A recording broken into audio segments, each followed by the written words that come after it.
Dieu sait délivrer de l'épreuve ceux qui l'honorent. Mais ce n'est pas parce que la mer est remplie qu'elle refuserait la pluie.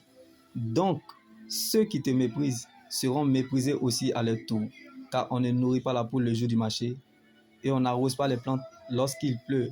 Donc, tant que tu gardes la couronne, le règne de Dieu ne viendra pas. Laisse-moi te choquer.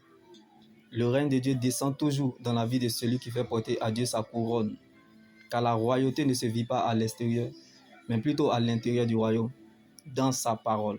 Donc il est impossible pour un réfugié de se retrouver à la royauté. Pendant que Dieu cherche des brebis, il y a des cabris dans la bergerie. En effet, ce n'est pas parce que le caïman vit dans l'eau qu'il ne peut pas se noyer. Donc, mouton qui va dépasser Tabaski, quand tu vois, tu connais.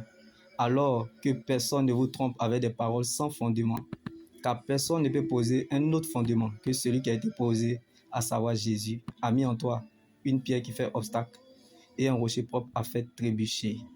Donc les obstacles ne peuvent pas changer le résultat. Quiconque qui tombe sur toi s'y brisera, et quiconque sur qui tu tomberas sera écrasé. Alors, ne courez jamais le risque de combattre ce que Dieu a élevé, car ceux qui attaquent ce qui est de Dieu souffrent plus que ceux qui travaillent pour Dieu.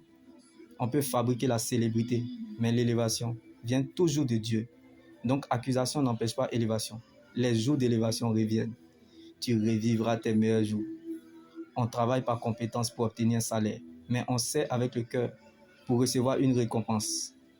Les tueurs de Goliath voient déjà la récompense derrière, même avant le combat. Par principe, on remplace un roi par un prince. Mais David, serviteur qu'il était, est devenu roi. Ce n'est pas le sens du sacrifice pour les autres qu'on devient roi. Car la grande et vraie foi, ce n'est pas d'obtenir des choses pour soi-même, mais pour les autres, en étant à leur service, aider, relever et soutenir. L'arroseur sera arrosé, les intouchables seront touchés. Et celui, bien-aimé, qui tient compte de Dieu dans sa vie, Dieu tiendra compte de lui dans la sienne. L'impressionnant aux yeux de Jésus sera impressionné par Christ, et l'inconnu aux yeux des humains sera connu de Dieu. Shalom.